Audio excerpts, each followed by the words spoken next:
পিছনের ফুটেজ দিতে দেন না সবাই আপনারাই নিয়ে আরে অদ্ভুত অবস্থা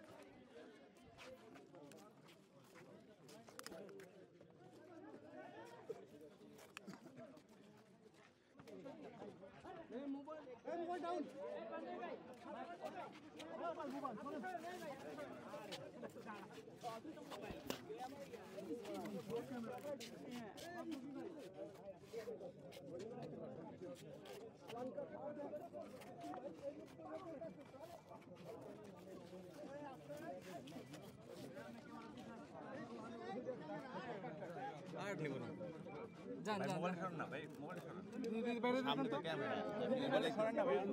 সামনে তো আমার সামনে ক্যামেরা, আপনি মোবাইলটার কথা বলছেন।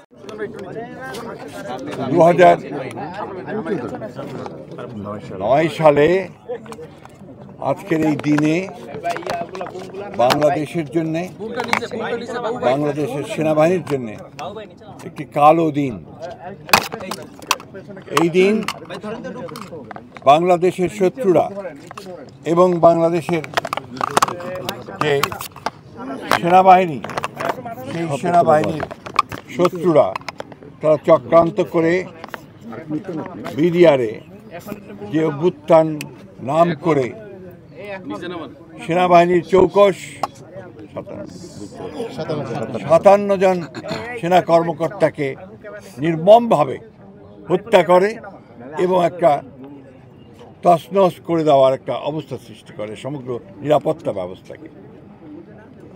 এটা বাংলাদেশের শত্রুদের উদ্দেশ্য ছিল, প্রধান উদ্দেশ্য ছিল বাংলাদেশের নিরাপত্তা ব্যবস্থায় আঘাত হানা এবং বাংলাদেশের সেনাবাহিনীর যেন মনোবল নষ্ট হয়ে যায়, যেন তার দুর্বল হয়ে যায়, সেই কারণে এই ঘটনা হয়েছিল।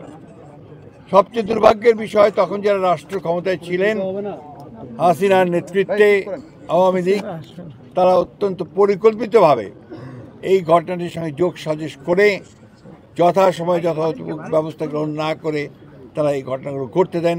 2 দিন ধরে বিডিআর পিলখানাতেই হত্যাযজ্ঞ চলে এবং আজ পর্যন্ত, এখন পর্যন্ত এটার যে পূর্ণাঙ্গ সঠিক নিরপেক্ষ তদন্ত, সেই তদন্ত হয়নি।